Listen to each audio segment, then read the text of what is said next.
Well, Quentin was always very athletic and had really good quickness.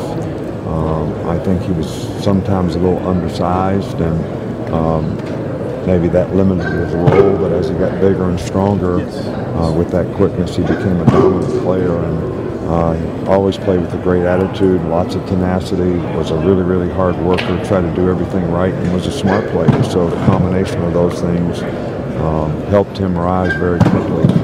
What do you think? What do you think Jonah's best trait is as a tackle? Well, I think Jonah's, number one, very athletic. He's got really good feet. Really, really smart in terms of understanding what to do, how to do it, why it's important to do it that way. So I think he'll be a fine player for a long time. Nick, what do you think the younger players get from the current players on the team get from watching the pro day, also going to the junior pro day, and in some cases, I guess they have this NCAA symposium. I don't know. You know, we do a lot of the same stuff in the off-season program, so we kind of gear them up for what they need to do and what they need to develop to be able to do.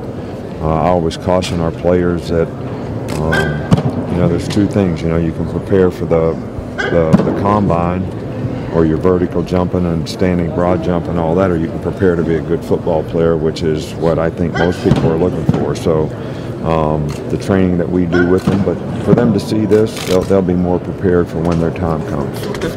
Scouts and GMs say this is one of their favorite places to come, not just on pro day, but throughout the year, because the way you guys treat them. How much of that is because you've been on the other side of it? Well, you know, I talk to everybody today, and I certainly respect and appreciate what those guys have to do. I did it for 8 years, and but I think the big thing is what we try to do is, you know, we've always had a significant number of juniors that have a business decision to make about whether they stay in school or come out. And my philosophy has always been I want it to be as open as possible and treat everybody as well as possible, because we need them to get their information for the player to make a good business decision, like where would you pick this guy?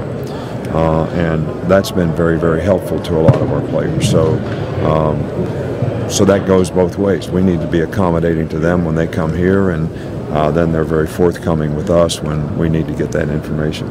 Coach, you has shed some light on you and Coach Belichick's conversations, X's and O's, program stuff, off the field. Well, kind of everything, you know. I mean, we're personal friends, so we talk about kids and grandkids, and we talk about personnel because they're interested in guys that they bring to their team, and then we're both kind of still very involved in the football part of what's going on, so we'll talk quite a bit about, you know, X's and O's, as you put it. So it's a wide range of things, but and then there's a little storytelling that goes with it too, because, you know, we go back a long ways, and we had lots of kind of experiences that we both kind of learned from. You got him an Alabama shirt. How'd you get that? I didn't give it to him, but I'm glad he got it. I think he got it for practice yesterday because it was a little windy out there. Nick, how do you kind of walk the fine line of being, like, promoting your players but also having your relationships with these NFL guys? I mean, how do you deal with that?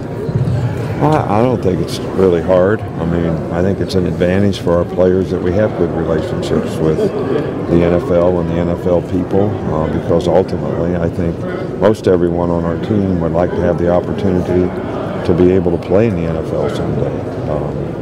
I get a little bit concerned about how we've sort of gone overboard on this whole who's coming out for the draft. I don't know exact number, but somewhere around 140 guys coming out for the draft.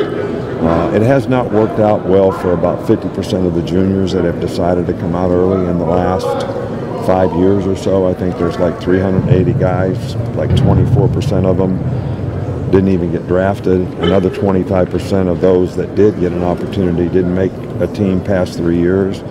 So those players need to understand that they're better off developing in college, because it's very difficult for down the line guys to get developed, you know, in the NFL, because they don't have a way to do that. So you know, it's a little bit concerning to me that that number has gotten so high. There can't be enough opportunity for all those